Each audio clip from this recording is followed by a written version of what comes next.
Olá, sejam todos bem-vindos. Meu nome é Ivan, eu sou professor de Física e nesse vídeo eu vou atender um pedido que muita gente me fez nessa semana, que foi comentar a prova de Física da FUVEST, certo? Então eu recebi alguns comentários que até estranhei um pouco, né? De gente falando que tinha que ser sentido na prova do Enem, tá? Por uma questão de contextualização das questões, tá? E aí eu vou comentar um pouco dessa percepção dos alunos, né? E dar a minha opinião a respeito dessas questões dessa prova, tá? Então, se você tem interesse nessa prova da FUVEST, que aconteceu em 2024, acesso à USP, né? 2025, me acompanhe nesse vídeo, que a gente vai comentar um pouco das questões, tá? Uma visão geral, tá? Espero que esse vídeo não fique muito longo, mas que a gente comente um pouco aí sobre como as questões foram elaboradas, né? Se realmente faz sentido essa percepção que estava parecido com o Enem, né? Até que ponto isso aí pode ser dito, tá? Então, me acompanha aqui. A gente teve algumas questões que eu deixei marcadas, tá? Os enunciados. Teve a questão, a minha versão aqui é a versão 1 da prova, tá? Então teve a questão 18, 19, 22, 23, 32, 33, 59, 62, tá? 8 questões seriam as questões de física de forma mais explícita, tudo bem? Então a gente vai comentar um pouco, né, uma por uma, tá? E aí dar essas impressões gerais, tá? Então, essa 18, né, por exemplo, você teve uma questão aqui de bem contextualizada, certo? De um acidente marítimo, tá? De uma colisão de dois barcos aqui, navios, né? E você tem um gráfico e você precisa extrair a força média que atua sobre um determinado navio, né? Então, basicamente, você tem um intervalo ali de tempo, 38 segundos, né? Você consegue medir velocidades ali no eixo vertical, consegue medir a aceleração média e com isso você consegue aplicar a lei de Newton e calcular uma força média, tá? Então, é uma questão que não é difícil, tá? Mas que você precisa fazer leituras de gráficos, extrair dados, né, bem contextualizado. Então, de maneira geral, o que eu poderia já comentar ali para início de conversa foi essa questão bem contextualizada da prova, tá? O que, na minha opinião, é muito bacana. Tá? Então, uma questão que realmente você vai ler, que te dá um contexto geral para você entender a situação física e que você tem que extrair, né? Não com o 38 segundos foi dado tanto no gráfico quanto no enunciado, né? Mas ali tirar essas medidas, né? Algo que é interessante fazer essa leitura dos gráficos, tudo bem? Então, apesar que tá tudo assim, bem indicado, né? Esse 2.5, 7.32, né? Se tivesse omitido esses valores, seria ainda mais legal essa questão, tudo bem? Então, o que poderia ser bem bacana é que seria estimar ler esses valores, né? Não foi feito, tá? Tudo bem, mas tem essa noção aí de leitura, de contextualização que é bem legal. Não é? Também acontece, né? E já dando a minha percepção, isso aqui talvez fosse uma questão difícil do Enem, tá? E acabou sendo uma questão fácil ali no contexto dessas provas da FUVEST, ou seja, estava contextualizado? Sim. Tava o nível de complexidade do Enem? Não. Tá? Então, realmente, eu acho que tava uma prova interessante, contextualizada. Para uma prova de primeira fase de conhecimentos gerais, na minha opinião, estava bem legal. Tá? Visto que, olha, quem vai para uma carreira como engenharia, como física, química, ciências exatas e tudo mais, vai ainda passar por uma segunda fase, o que deixa claro, né, que a pessoa que opta por essas carreiras precisa aí um conhecimento mais aprofundado dessas disciplinas. Tudo bem? Teve essa 18 então, né, gente? Teve uma 19 que foi uma surpresa para muita gente, foi cair efeito Compton. Tá aqui, nesse lado aqui. Então, basicamente, é um dos efeitos, né, que contribuiu para a característica corpuscular da luz, né, a existência do fóton, né, como uma partícula aí quantizada que está associada à luz, tá? E ele vai ali discutindo bastante esse fenômeno e fornece uma fórmula aqui, que é a fórmula que quem acompanha meu canal tem uma aula de efeito Compton do meu curso de Introdução à Física Quântica, que a gente deduz essa expressãozinha aqui, tá? Do lambda linha, que o comprimento de onda do fóton emergente em função do incidente, de uma constante física alfa, tá? depende da constante de Planck e da velocidade da luz, a massa e o menos cosseno θ, que é um parâmetro geométrico ali do espalhamento Compton, espalhamento sofrido, certo? Uma questão bem interessante, tal que você precisava, ao mesmo tempo, analisar essa expressão que foi fornecida, ver o comportamento dessas grandezas, né? E de fato, tinha um trabalhinho que você tinha que analisar cada argumento de cada alternativa em específico, tá? Então, assim, era uma questão um pouco chata, porque você tinha que analisar item a item. Não era uma questão de calcule isso, você faz um raciocínio e marca a alternativa certa. Aqui você tinha que realmente ler o enunciado, trabalhar e brincar com essa questão e entender, além do mais, né, essa relação de que o fotoincidente perde energia, tá? E, portanto, para o elétron, e, portanto, esse lambda' será sempre maior do que o inicial, tá? Então, você tinha que ter noção de como é que o lambda do fóton se relaciona com a energia dele, tá? Então, tem até alguns números que são bem inúteis, que nesse 30 graus dá a resposta correta, tá? Na verdade, isso aí acontece para qualquer ângulo de espalhamento diferente de zero, ou seja, se você desvia, você colidiu, você interagiu, se você interagiu, você passa energia. Tudo bem? Se vocês quiserem a solução feita, tá? Vocês podem procurar algum comentário específico, ou se você quiser a minha solução, comenta aqui embaixo nos comentários, tá bom? Então, essa 19 foi uma questão interessante, tá? Uma questão de um efeito para muita gente não conhecido, tá? Mas que tinha ali uma equação que era dada, que na minha opinião eu acredito seja justo, tá? Uma vez que muita gente não conhece o fenômeno, né? Você fornecer essa informação, certo? Essa 22, tá? Outra aplicação tecnológica, tá? Outra forma sendo fornecida.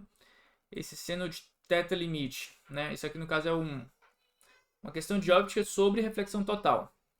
Na minha opinião, isso aqui já começa a diminuir um pouco a qualidade da prova. Por quê? Porque isso é um assunto trivial de ensino médio. O que eu quero dizer com trivial, né? Um assunto que, olha, se você não viu isso, você teve algum problema sério no teu ensino médio. Ou seja, é uma fórmula que não tem nada demais, uma fórmula normal de reflexão total. Se você não se lembrar dela, você pode se lembrar ainda da lei de Snell-Descartes e deduzir essa fórmula na hora, tá? Sem grandes complicações. Ou seja, isso aqui eu já estranho um pouco cair. Aí você tem uma reflexão total entre esse material que constitui a tela do celular e o A, que seria esse N2 também.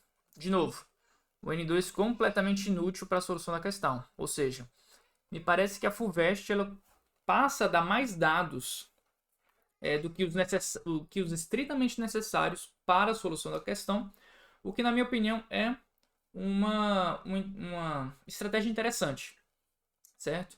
É uma estratégia que eu acho bem legal porque, na vida real, identificar quais informações são relevantes e quais não são relevantes é interessante, tá bom?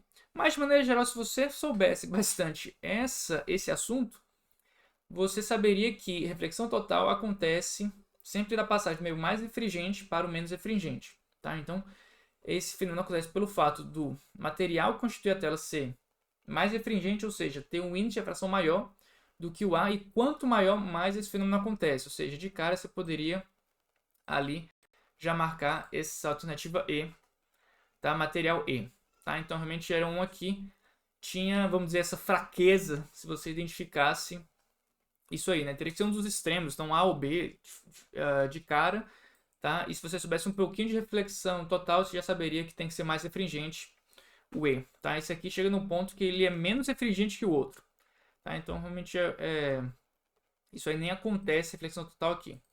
Tudo bem, pessoal? Então, é uma questão simplesinha, tá? Isso aqui já começou a diminuir um pouco a qualidade da prova, ao meu ver, tá bom? E outra coisa, você passa a mensagem que você não precisa memorizar nada, tá? Memorizar detalhes, detalhes, detalhes. Tudo bem, eu concedo a vocês que não é interessante, principalmente para uma prova de conhecimento geral. Mas isso aqui não tem nada de tão sofisticado como, por exemplo, foi a questão de efeito Compton, tá? Que, na minha opinião, é legal a FUVEST ter fornecido aquela fórmula, vez que ela é menos conhecida, tá? Então, coisas exóticas, você trazer como um dado da questão é interessante. tá? Essa 23, basicamente, muita interpretação e você tem que interpretar ali qual dessas alternativas é adequada, tá? De novo, você tem ali que avaliar um VOF de cada alternativa dessa é uma questão em si e textos bem extensos ali, tá? Tudo bem? Então essa alternativa D seria a correta, tá? Interessante, tá? Buracos negros, um tema que chama muita atenção, figuras legais, um texto muito interessante. Então eu gostei bastante da seleção de textos que a FUVEST trouxe para as discussões. Tudo bem? Mas no geral, muita análise dos textos e interpretação das alternativas, tá? Essa 32 foi uma outra que, vamos lá, esse seria o que teria de ondulatória, para a gente dizer que não teve nada, mas sim, bem estrito. Então, basicamente, um fenômeno de iridescência.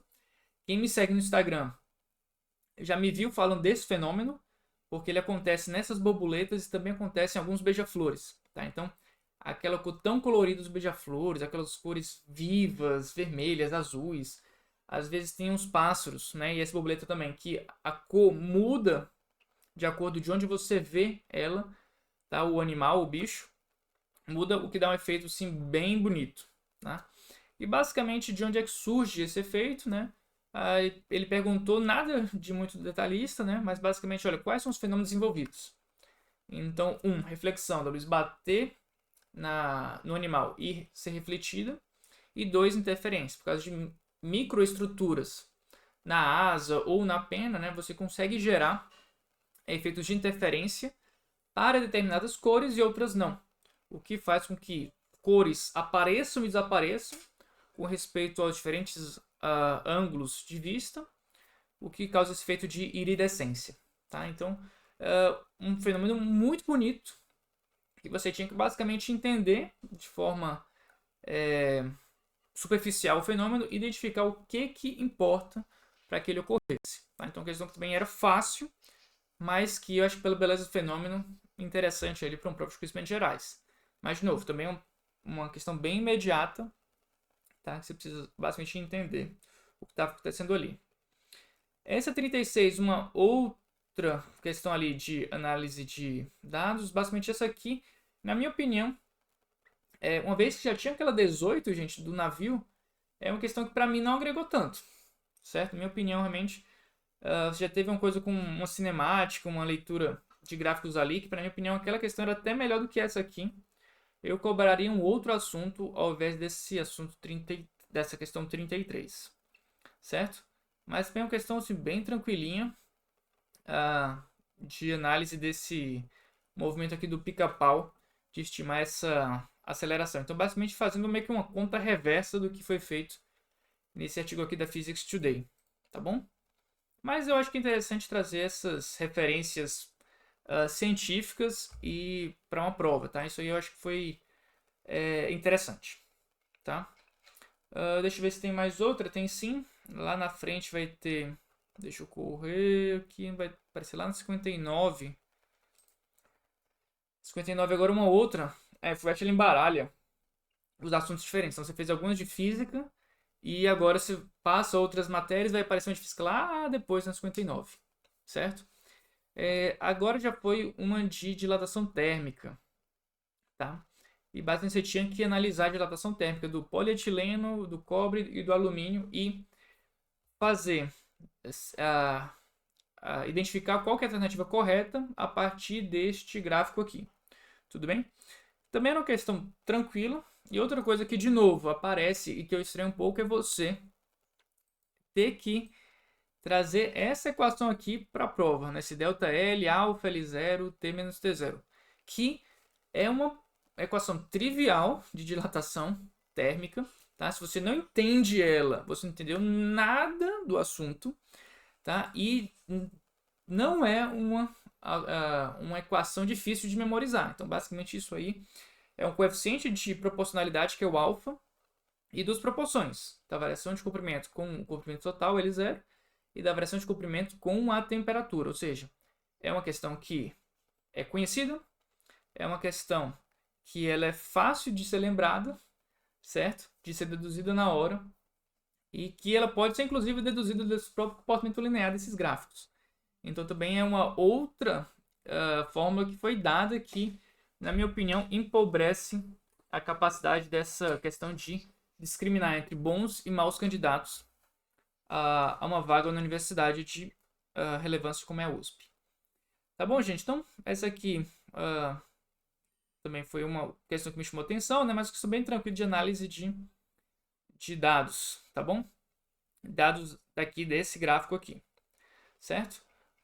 E por último, para encerrar, né, a última questão de física foi essa aqui, a 62, de uma montanha-russa.